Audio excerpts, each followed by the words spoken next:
ಭಾರ ಆಗುತ್ತೆ, ತಲೆ ನೋವಾಗುತ್ತೆ. ಆಯ್ತಾ?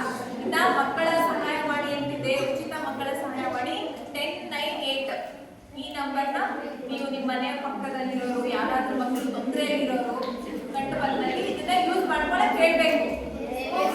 ಓಕೆನಾ? ಆಮೇಲೆ ಕೆಟ್ಟದಾಗ ಕುಟ್ಟೋದು, ಕೆಟ್ಟದಾಗ ನೋಡೋದು, ಹೋಗ್ಸೋ ಅಂತ ಇದೆ ಕಾನೂನು. ಲೈಂಗಿಕ ದೌರ್ಜನ್ಯ ಮಾಡಿದ್ರೆ ಅದಕ್ಕೂ ಕೂಡ ಶಿಕ್ಷೆ ಆಗುತ್ತೆ. ಆತರ ಏನಾದ್ರೂ ನಿಮ್ಗೆ ಗಮನಕ್ಕೆ ಬಂದ್ರೆ, ಬೇರೆ ಬೇರೆ ಕಡೆ ನಿಮಗೆ ಆತರ ಅನುಭವ ಆದ್ರೆ, ಬಸ್ಸಲ್ಲಿ ನಿಮಗೆ ಬ್ಯಾಟ್ ಟಚ್ ಮಾಡೋದು, ಇಲ್ಲೇ ಆಗಲಿ ಎಲ್ಲೇ ಆಗಲಿ ತೊಂದರೆ ಆದ್ರೆ ನೀವು ಉಚಿತ ಮಕ್ಕಳ ಸಹಾಯವಾಣಿ ನಂಬರ್ ಕರೆ ಮಾಡಿ ಅಥವಾ ನೀವು ಟೀಚರ್ಗೆ ಪ್ರಾಬ್ಲಮ್ನ ಸಾಲ್ವ್ ಮಾಡ್ಕೋಬಹುದು. ಅರ್ಥ ಆಯ್ತಾ? ಮತ್ತೆ ಈಗ ತಂದೆ ಇರಲ್ಲ, ತಾಯಿ ಮಾತ್ರ ಒಬ್ಬರೇ ಇರ್ತಾರೆ, ಅಮ್ಮ ಒಬ್ಬರೇ ಕಷ್ಟಪಡ್ತಾ ಇರ್ತಾರೆ.